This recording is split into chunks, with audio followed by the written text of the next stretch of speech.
Good morning class 8 dynamic class. चलो अभी बहुत सी डायनेमिक चीज़ें पढ़नी है तुम्हें। आज हम लोग पॉलिटिकल साइंस में कॉन्स्टिट्यूशन ऑफ इंडिया के बारे में जानेंगे। कॉन्स्टिट्यूशन तो क्लास 7 में डिस्कस किए थे। एक कानून का किताब है जिसके हिसाब से देश चलता है।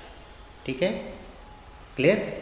तो इस कॉन्स्टिट्यूशन में कुछ खास पॉइंट्स है, प्रॉपर्टीज़ है, फीचर्स है जिसको जानना जरूरी है। जैसे मान लो कहेंगे चोर, तो चोर कहते हैं उसका फीचर समझ में आ जाएगा। ठीक है, स्पोर्ट्समैन, क्रिकेटर कहते हैं उसका फीचर समझ में आ जाता है। इसी तरह तुम्हें हर चीज़ का फीचर को जानना जरूरी है, क्योंकि अब आप एनहांस कर रहे हैं। ठीक है, तो इंटेलिजेंस को भी पावर, एम्पावर करना है। क्लियर? चलो, अब फीचर्स ऑफ कॉन्स्टिट्यूशंस ब्रीफ में मैं बता रहा हूं। पहला है फेडरलिज्म।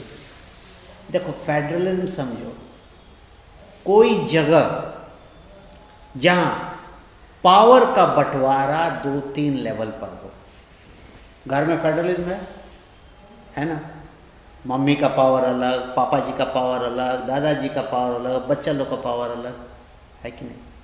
उसी तरह देश को चलाने के लिए हमारे यहाँ 3 लेवल का पावर है। एक पावर है सेंट्रल गवर्नमेंट, मोदी जी के पास। जैसे मान लो कि कहीं भी फॉरेन से लड़ाई हो तो मोदी जी को देखना है, टैक्स वसूलना है, मोदी जी को देखना है, ट्रेन चलाना है, मोदी जी को देखना है। ये पावर किसके पास? सेंट्रल गवर्नमेंट का। ठीक है। दूसरा पावर स्टेट। स्टेट का पावर, स्टेट को है कि police, law and order maintain करना, स्टेट का डेवलपमेंट करना। अब जैसे कोरोना हुआ तो मोदी जी तो कह दिया, बोलते भाई स्टेट अपना अपना जगह देखिए, कैसे कैसे आप लोग डेवलप करेंगे। तो स्टेट का पावर अलग है, उसमें सेंटर आके हस्तक्षेप नहीं करेगा। समझ में आया? समझ रहे हो ना? सेंटर के पावर में स्टेट जाके हस्तक्षेप नहीं करेगा। अब ट्रेन को चलना है तो स्टेट गवर्नमेंट कुछ नहीं करेगा। ट्रेन का सारा सिस्टम, डिफेंस का सारा सिस्टम मोदी जी का। स्टेट में लॉ एंड ऑर्डर, पुलिस का कोई केस हुआ, डेवलपमेंट हुआ, स्कूल खोलना, एग्रीकल्चर पर कुछ काम करना, सब स्टेट का। तीसरा लेवल है पंचायत। तो पंचायत मुखिया वगैरह है, वो अपना काम करता है। तो 3 जगह पावर का डिस्ट्रीब्यूशन है। इसीलिए हमारा कॉन्स्टिट्यूशन का एक फीचर है फेडरलिज्म। समझ में? पावर का बंटवारा और एक दूसरे को कोई हस्तक्षेप नहीं करेगा। Number 1 federalism. दूसरा, हमारे कॉन्स्टिट्यूशन में हमारा गवर्नमेंट कैसा रहेगा? Parliamentary form of government. ठीक है, पार्लियामेंट, संसद जो है, उसके लिए कॉन्स्टिट्यूएंसी, पूरे इंडिया को कॉन्स्टिट्यूएंसी में बांटा गया है। और हर कॉन्स्टिट्यूएंसी से एक आदमी खड़ा, माने आदमी, अलग अलग पॉलिटिकल पार्टी खड़ा होता है, और एक जो जीत के जाता है उसको हम लोग MP, मेंबर ऑफ पार्लियामेंट बोलते हैं। और मेंबर ऑफ पार्लियामेंट जो बनते हैं, जिस पॉलिटिकल पार्टी के ज़्यादा मेंबर होंगे उसका नेता प्राइम मिनिस्टर बनेगा। तो हमारे यहाँ पिछले इलेक्शन 2019 में कौन जीता? बीजेपी, श्री मोदी जी उसके लीडर थे, तो प्राइम मिनिस्टर बने हैं। तो ये पार्लियामेंट्री फॉर्म ऑफ गवर्नमेंट हो गया। ठीक है। अमेरिका में है, दूसरा है प्रेसिडेंशियल फॉर्म। तो वो अभी हम लोग नहीं जानेंगे, हम लोग सिर्फ अपने देश का देखेंगे, फिर बाद में हम लोग प्रेसिडेंशियल। अमेरिका का प्रेसिडेंट कौन है? Donald Trump. ठीक है, उसका भी इलेक्शन इस साल होने वाला है। अब देखो क्या होता है। चलो, तीसरा है सेपरेशन ऑफ पावर। देखो, भारत में जितना पावर है ना, सबका बंटवारा हुआ है और किसी को एक दूसरे में हस्तक्षेप नहीं करना है। तो 3 तरह का पावर है। एक है लेजिस्लेटिव। क्या है? लेजिस्लेटिव। एक है एग्जीक्यूटिव, एक है जुडिशियल। बुक में वर्ड्स है, आप देखेंगे। लेजिस्लेटिव कौन? ये जो MP जीत के गए, जो कानून बनाएंगे संसद भवन में बैठ के, पार्लियामेंट, ये लोग लेजिस्लेटिव। देश कैसे, अब मोदी जी कानून बदलते रहते हैं, कानून बदलाता है ना, कौन कर सकता है? लेजिस्लेटिव करेगा। एग्जीक्यूटिव, जो गवर्नमेंट एम्प्लॉय है, जैसे डीएम, एसपी, बीडीओ, सीईओ, ये लोग का काम है सरकार जो कानून बनाएगी, जो नीति बनाएगी, उसको पूरे देश में लागू करना।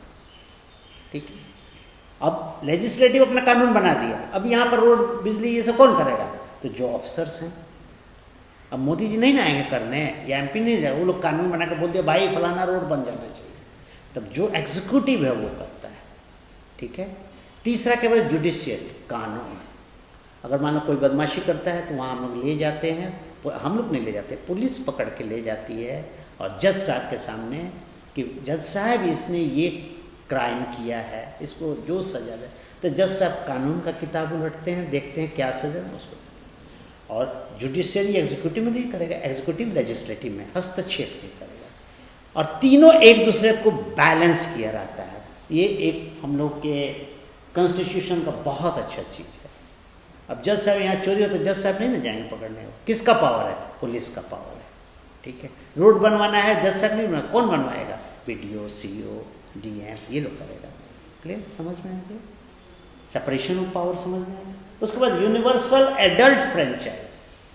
बेटा डेमोक्रेसी शासन में हर आदमी जो 18 साल के ऊपर है उसको एक वोट का अधिकार है। ये नहीं कि मान लो कि कोई बहुत अमीर हो 2 वोट डालेगा इलेक्शन में, नहीं, हर इंसान को 1 वोट देने का अधिकार है, और वो देता है, अपना पावर को यूज़ करता है। इलेक्शन के दिन तो सबका पावर रहता है।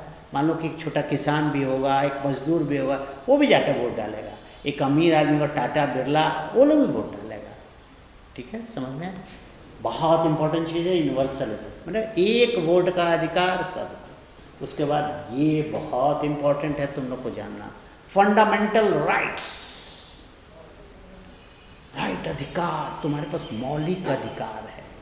तो 5-6 मौलिक अधिकार है जो बुक से देख के लिख लेना, और उसके लिए एक अलग लेक्चर मुझे बनानी पड़ेगी फंडामेंटल राइट्स के लिए, थोड़ा बृहद पूरा चीज़ समझना है। समझ में है?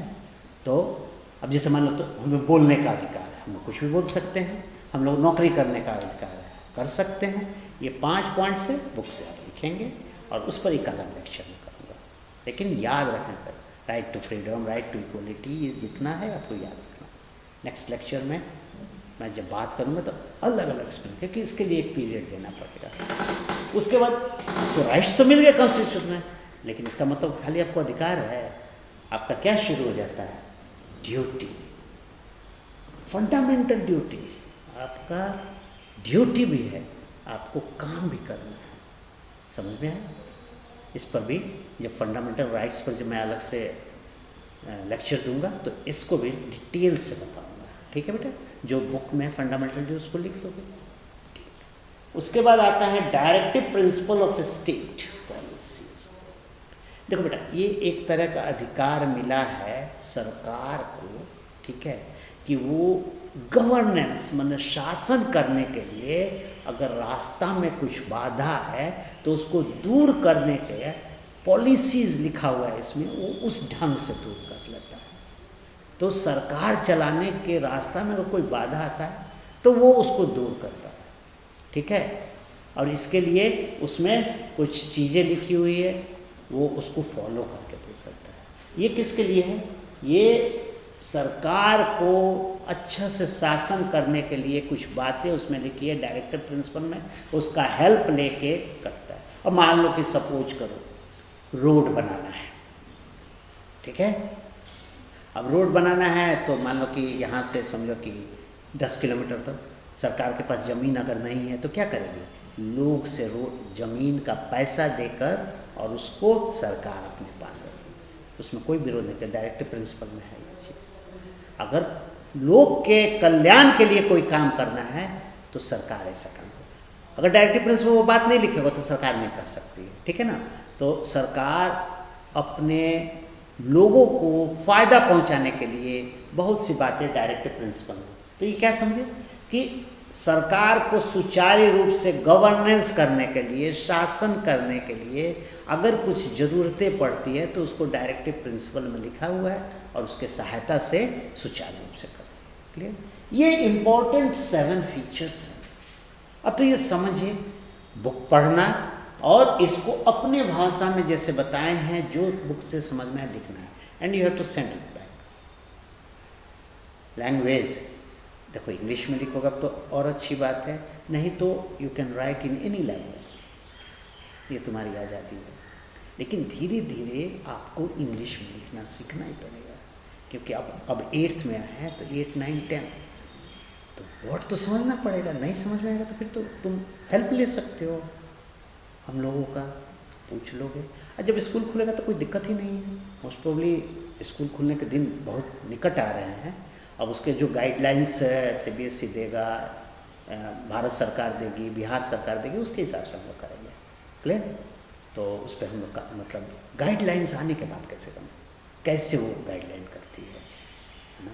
तो ये क्योंकि सरकार भी बेचैन है कि कैसे लोगों की सुरक्षा को लेते हुए हम बच्चों के, सबसे ज़्यादा तो बच्चे तो भविष्य है ना, तो उनकी सुरक्षा सबसे बड़ी कर। अभी देखो सरकार बीमारी न फैले तो कैसा कैसा व्यवस्था इंतजाम की है, किसके लिए? हम लोगों के लिए ना। तो वो कर रहे हैं। अब चलो अब धीरे धीरे कह रहे हैं कि भाई कोरोना के साथ ही जीना है, लेकिन प्रोटेक्ट करना है अपने को ना। तो whenever you move out of your house you must use your mask, and when while you return to your home you take bath and wash your clothes, okay? Don't touch others. You have to keep a physical distance from anybody, okay? ये आपको follow करना पड़ेगा। और मान लो school भी खुल जाता है, गाइडलाइंस आ जाता है, तो you have to follow the norms. Mask लगाने हैं, सैनिटाइज आपको स्कूल में होगा, पूरी बिल्डिंग की, क्लास में भी डिस्टेंस मेंटेन करके करना पड़ेगा। तो वो आगे की बात है, लेकिन ये चीज़ आप लिख लेंगे और जहाँ जिसको दिक्कत हो वो नोट करोगे, व्हाट्सएप पे डाल सकते हो, आई विल रिप्लाई टू, बात कर सकते हैं। तो आज हम लोग को क्या करना है, इंडियन कॉन्स्टिट्यूशन का एक बार बेटा पॉलिटिकल साइंस को धीरे धीरे समझाते जाएंगे, तब समझ में आएगा। एक दिन में पूरा लेक्चर देंगे तो नहीं होगा। अभी इसी में मान लो कि 2 लेक्चर और मुझे देने पड़ेंगे फंडामेंटल राइट्स पर, फंडामेंटल ड्यूटीज़ पर, ठीक है? समझ में आया? पिछले साल कुछ बच्चे इस पर डायरेक्टिव प्रिंसिपल ने तो उनको एग्जाम्पल से समझाएगा, समझ। तुम्हें तो एग्जाम्पल दे दिया, मैं तो डायरेक्टिव प्रिंसिपल्स में क्या गवर्नमेंट को करना है। तो व्हाट इज़ दिस, ये फीचर्स होगा इंडियन कॉन्स्टिट्यूशन। फीचर समझोगे तो थोड़ा सा और हम लोग बात कर, भाई इंडियन कॉन्स्टिट्यूशन कैसे बना, कौन बनाया, और वो उसमें अगर कुछ सुधार करना है तो कैसे अमेंडमेंट किया जाए। Okay, thank you.